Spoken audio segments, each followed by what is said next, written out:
Bonsoir et bienvenue. Aujourd'hui, je vais te raconter l'histoire du petit chaperon rouge.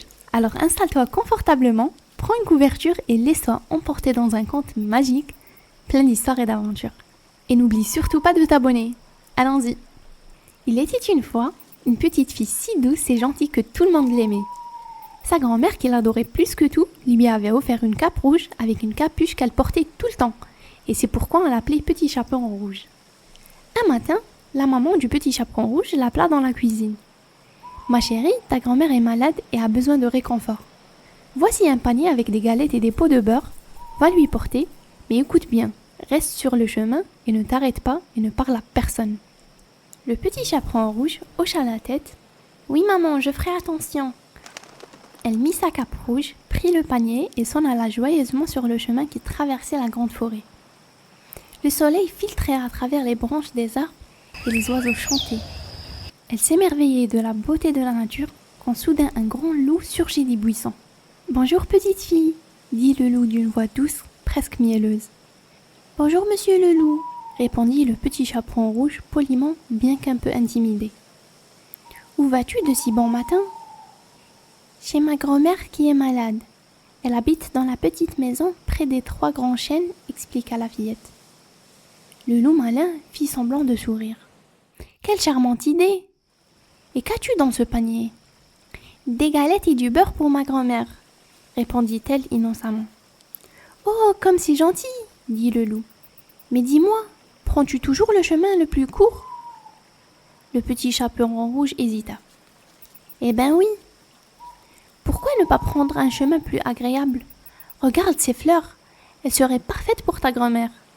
Cueillez-en quelques-unes et je vais continuer mon chemin. » Le loup rusé savait que le détour donnait assez de temps pour arriver avant elle.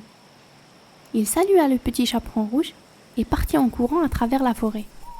Pendant ce temps, le petit chaperon rouge oubliait les conseils de sa maman. Elle s'amusa à ramasser des fleurs, à écouter le chant des oiseaux et à poursuivre les papillons. Elle ne se rendit pas compte que le temps passait. Le loup, lui, atteignit à la maison de la grand-mère. Il frappa doucement à la porte. « Qui est là ?» demanda une petite voix. « C'est moi, le petit chaperon rouge !» dit le loup en imitant la voix de la fillette. « Entre, ma chérie, la porte est ouverte !» répondit la grand-mère. Le loup entra, bondit sur la grand-mère et l'avala tout entière. Ensuite, il enfila son bonnet de nuit, prit sa place dans le lit et attendit patiemment. Un peu plus tard, le petit chaperon rouge arriva enfin. Elle trouva la porte entrebâillée, ce qui l'étonna. « Grand-mère !» appela-t-elle en entrant. « Entre, ma petite !» dit une voix grave qui semblait venir du lit. Le petit chaperon rouge posa son panier et s'approcha, mais quelque chose semblait étrange. Elle observa attentivement sa grand-mère.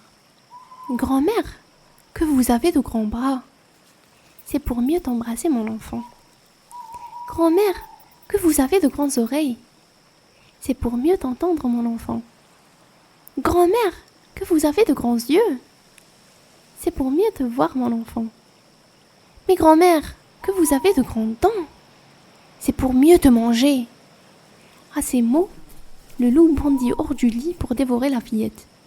Mais le petit chaperon rouge poussa un cri si perçant qu'un chasseur qui passait non loin entendit son appel. Il se précipita dans la maison, fusil à la main. En voyant le loup, il comprit ce qui s'était passé. D'un coup précis, il abattit le loup. Puis, avec précaution, il ouvre le ventre de la bête. La grand-mère, vivante, mais un peu étourdie, en sortit. « Merci, monsieur le chasseur !» dirent la grand-mère et le petit chaperon rouge. La grand-mère partagea les galettes et le beurre avec le chasseur, et le petit chaperon rouge promit de ne plus jamais parler aux inconnus, ni s'écarter du chemin. Et ils vécurent heureux et en sécurité. Morale de l'histoire, il faut toujours écouter les conseils des parents et être prudent avec les inconnus.